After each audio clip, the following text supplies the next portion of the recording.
Big boss Malayalam season 7 live അപ്ഡേറ്റിലേക്കാണ് പോകുന്നത്.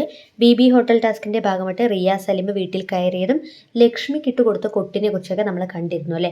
അതിനുശേഷം ലക്ഷ്മിയും റിയാസും തമ്മിൽ അതിഗംഭീരമായൊരു മുട്ടൻ വഴക്ക് നടത്തിയിരുന്നു. പരസ്പരം വാക്പോര് എന്ന് പറഞ്ഞാലും മതിയാവുകയില്ല.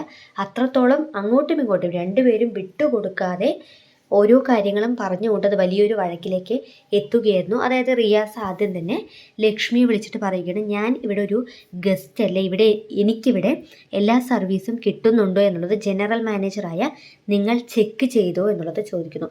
അപ്പോൾ ലക്ഷ്മി ഗസ്റ്റ് ഇങ്ങനെ ഒരു ജനറൽ മാനേജറോട് ചോദിക്കുന്ന സമയത്ത് ലക്ഷ്മി പറയുകയാണ്, 2 minutes ഞാൻ ഇപ്പോൾ വരാം എന്ന് പറഞ്ഞുകൊണ്ട് അവിടെ പോവുകയാണ്.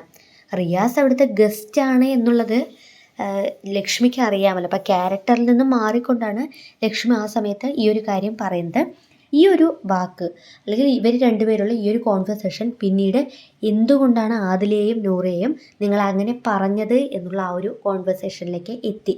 അപ്പോൾ അതിനുശേഷം ലക്ഷ്മി പറയുകയാണ്, എനിക്ക് ഇവരുടെ സെക്ഷുവാലിറ്റിയോടോ അല്ലെങ്കിൽ ഇവരോട് യാതൊരുവിധ വ്യക്തിവൈരാഗ്യമോ വെറുപ്പോ ദേഷ്യമോ ഒന്നും തന്നെ ഇല്ല. പക്ഷേ ഇതിനെ ജനറലൈസ് ചെയ്തതിനോടോ അല്ലെങ്കിൽ ഇതിനെ നോർമലൈസ് ചെയ്യുന്നതിനോടോ എനിക്ക് താല്പര്യം ഇല്ല. ഇതെൻ്റെ പേഴ്സ്പെക്റ്റീവാണ് എന്ന് ചോദിക്കുമ്പോൾ റിയാസ് പറയുന്നുണ്ട്, നിങ്ങൾ എന്തുകൊണ്ട് ഇതിനെ ജനറലൈസ് ചെയ്യില്ല എന്ന് പറയുമ്പോൾ ലക്ഷ്മി പറയുന്നത്, ഇതെൻ്റെ കുട്ടി കൂടി കാണുന്ന ഷോയാണ്. പല ജനറേഷനിലുള്ള വ്യക്തികൾ അല്ലെങ്കിൽ പ്രേക്ഷകർ കാണുന്ന ഷോയാണ്, ഒരുപാട് കുട്ടികൾ കാണുന്ന ഒരു ഷോയാണ് എന്നുള്ള ഈ ഒരു കാര്യം മാത്രമേ ലക്ഷ്മി പറയുന്നുള്ളൂ. അതായത് തനിക്കിത് ജനറലൈസ് ചെയ്യാൻ താല്പര്യമില്ല, കുട്ടികൾ കാണുന്ന ഷോ. ഈ ഒരു 2 കാര്യങ്ങളിൽ മാത്രമാണ് ലക്ഷ്മി ഉറച്ചു നിൽക്കുന്നത്. കുട്ടികൾ കാണുന്ന ഷോയാണ്, എനിക്ക് ജനറലൈസ് ചെയ്യാൻ താല്പര്യമില്ല. ഈ ഒരു 2 വാക്കുകൾ അങ്ങോട്ടും ഇങ്ങോട്ടും മാറ്റിയും മറിച്ചും പറഞ്ഞുകൊണ്ടാണ് റിയാസിൻ്റെ നിലപാടുകൾക്ക് മുൻപിൽ ലക്ഷ്മി നിന്നിട്ടുണ്ടായിരുന്നത്. അതിനുശേഷം റിയാസ് പറയുകയാണ്, നോർമലായ ഒരു കാര്യം അതെങ്ങനെയാണ് നോർമലൈസ് ചെയ്യാൻ പറ്റില്ല എന്ന് നിങ്ങൾ പറയുന്നത് എന്ന് പറയുമ്പോൾ ഇവർ രണ്ടുപേരും ആ ഒരു ക്യാരക്ടറിൽ നിന്നും വിട്ടുകൊണ്ടാണ് ഓരോ കാര്യങ്ങളും സംസാരിക്കുന്നത്.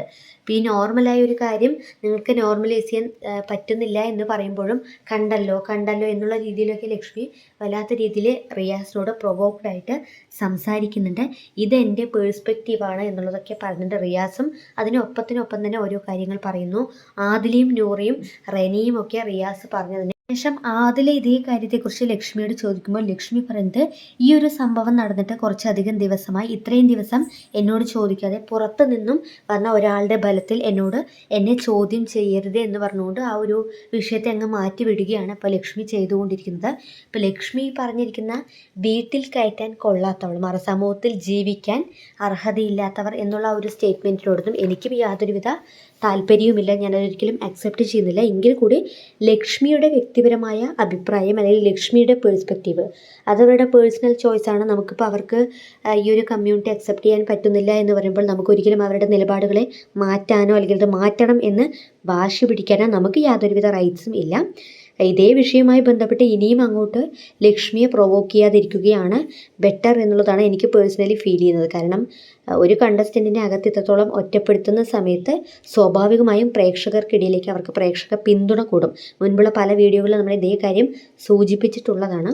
അതുകൊണ്ട് തന്നെ ലക്ഷ്മിയുടെ നിലപാട് ലക്ഷ്മി മാറ്റാൻ ഉദ്ദേശിക്കുന്നില്ല എന്നുള്ളത് അവർ പറയുന്നുണ്ട്. അവരുടെ സ്റ്റാൻഡ് ഒന്നാണ്, അതിൽ നിന്നും ഞാൻ മാറില്ല, എനിക്കിത് ജനറലൈസ് ചെയ്യാൻ താല്പര്യമില്ല, നോർമലൈസ് ചെയ്യാൻ താല്പര്യം ഇല്ല എന്നുള്ളത് പറയുന്നുണ്ട്.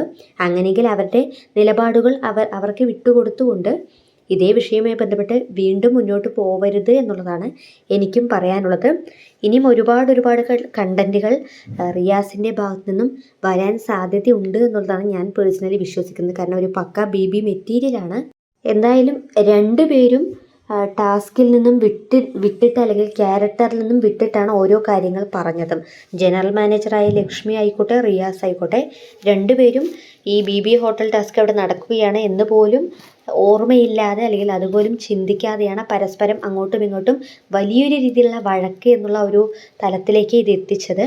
അപ്പോൾ ലക്ഷ്മി പലയിടത്തും കണ്ടല്ലോ എന്നൊക്കെ പറഞ്ഞുകൊണ്ട് തനിക്ക് റിയാസിന് മുൻപിൽ പിടിച്ചു നിൽക്കാൻ സാധിക്കുന്നില്ല എന്നുള്ള ഒരു ലെവലിലേക്ക് ലക്ഷ്മി എത്തുകയും ചെയ്തു. എന്തായാലും റിയാസ് നിലപാടുകൾ കൊണ്ട് ഓപ്പോസിറ്റ് നിൽക്കുന്ന ഒരു വ്യക്തിയെ മുട്ടുകുത്തിക്കുന്ന ഒരു കണ്ടസ്റ്റൻ്റാണ്. അതുകൊണ്ട് തന്നെ നമുക്ക് കാത്തിരിക്കാം റിയാസിൻ്റെ ഇനിയുള്ള ഗെയിമുകൾ എങ്ങനെയായിരിക്കും എന്നുള്ളത്.